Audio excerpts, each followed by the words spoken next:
Assalamu alaikum everyone. This is Sumaya AI Wali, student at Rehan AI Teachers Training Institute, batch 21. And welcome back to another meaningful session.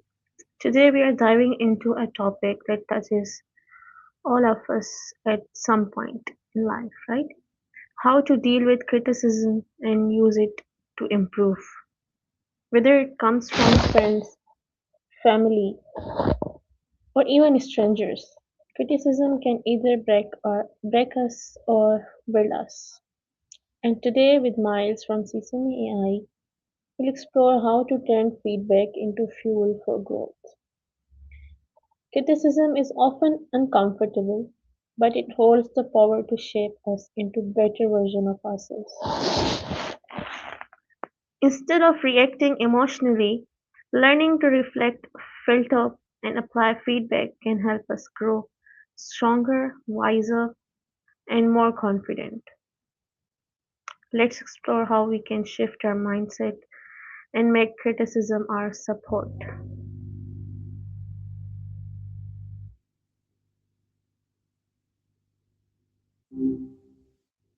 Hey, what's up?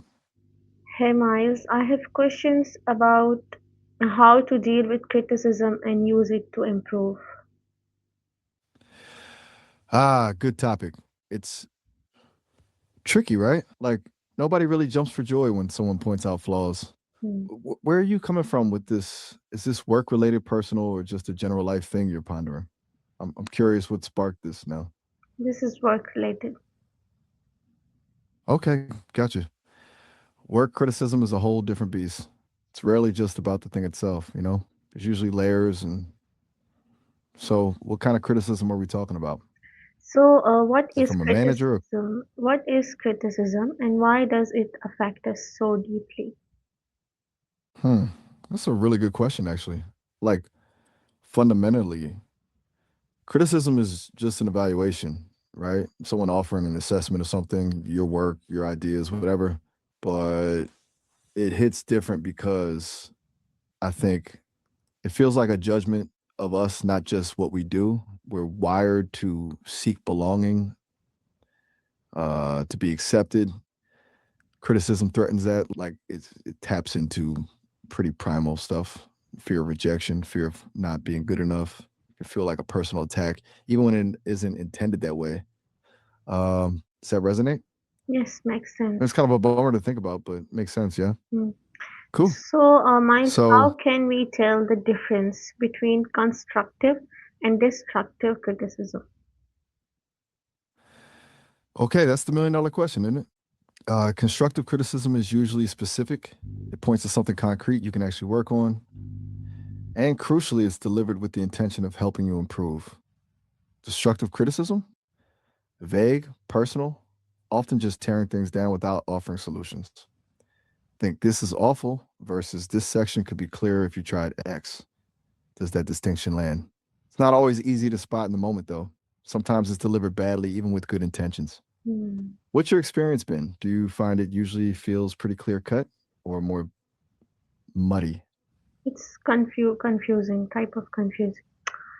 So why do Yeah, confusing people is a good. often criticism? Why do people often take criticism personally? Ugh, good question. I think it boils down to a few things. Like we touched on before, our brains kind of blur the line between the work and the worker.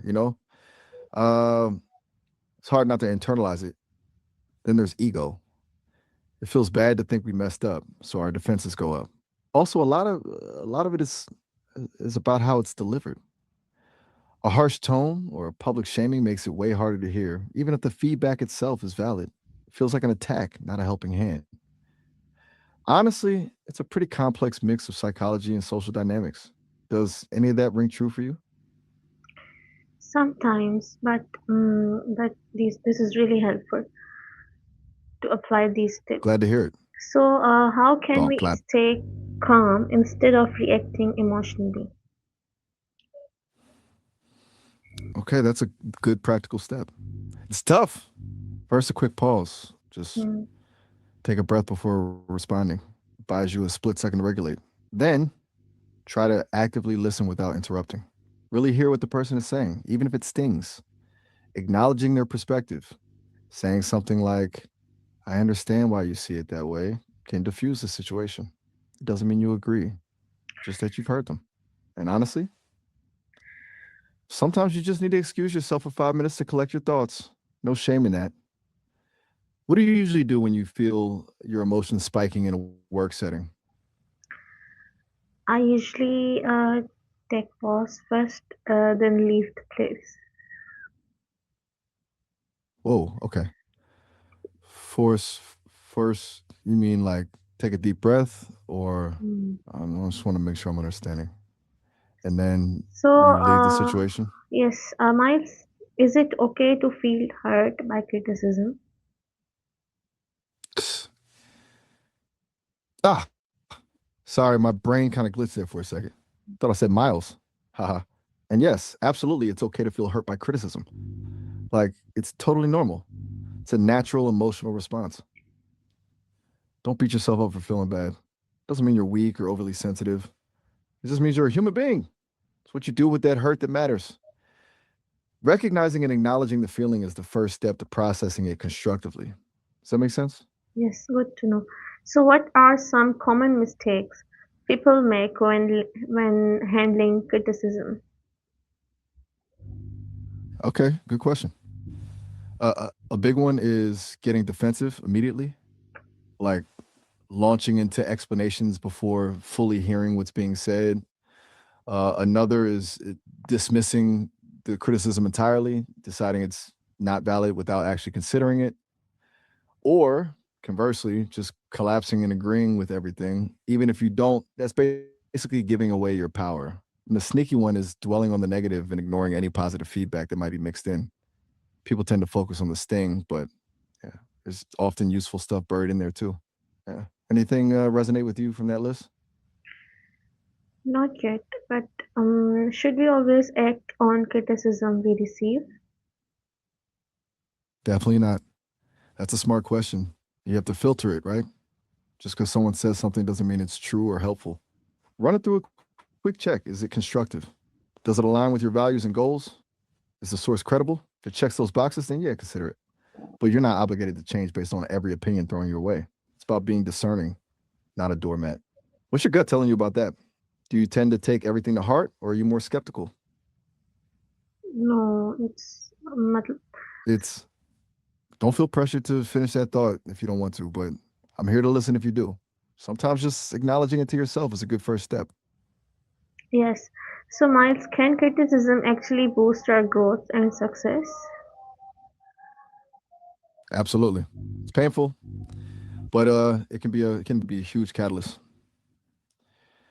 When you can separate the emotion from the message, criticism highlights blind spots, forces you to reevaluate your approach, and ultimately get better. A chance to learn and evolve. Think of it like lifting weights. It's uncomfortable in the moment, but makes you stronger. The key, though, is learning to see it as information, not a personal attack. And honestly, seeking out constructive criticism can be a superpower. Do you ever actively ask for feedback on your work? Yes. Actually, I need that. So, what daily habits can help us handle criticism better? Okay, that's great. You already recognize that need. Daily habits. Hmm. Self compassion is huge. Actively reminding yourself that everyone makes mistakes. Journaling can help process those feelings and identify patterns. Practicing mindfulness, just being present with your emotions without judgment, can create some space between you and the reaction. And building a strong support system, people you trust to give you honest feedback, is invaluable. Less scary to hear tough stuff from people who have your back. Anything on that list jump out at you as something you'd be willing to try? I'll start practicing. So, what's one final piece of advice for using criticism to improve? Hmm. One final piece of advice: don't just focus on fixing the problem, focus on learning from it. Ask yourself, what caused this criticism? What can I do differently next time? What did I learn about myself in the process? It's less about avoiding mistakes in the future and more about growing as a professional and as a person. It's about turning a potentially negative experience into a positive one. And be kind to yourself through the whole process. It's not easy. Right, Miles, this is it, and that brings us to the end of today's insightful session. We learned that criticism is not something to fear, it's something to learn from. When we shift our perspective, every piece of feedback becomes a stepping stone towards growth. So instead of avoiding criticism, let's embrace it, reflect on it, and use it to become better every day. Thank you so much, Miles, for sharing such valuable insights with us. Oh, all right. Well, that's a nice way to wrap things up. Glad I could help, Samaya. And yeah, you nailed it. It's all about the shift in perspective. Have a good one. Thank you. And thank you everyone watching there. Keep trying, keep learning, and keep shining. This is Sumaya signing off.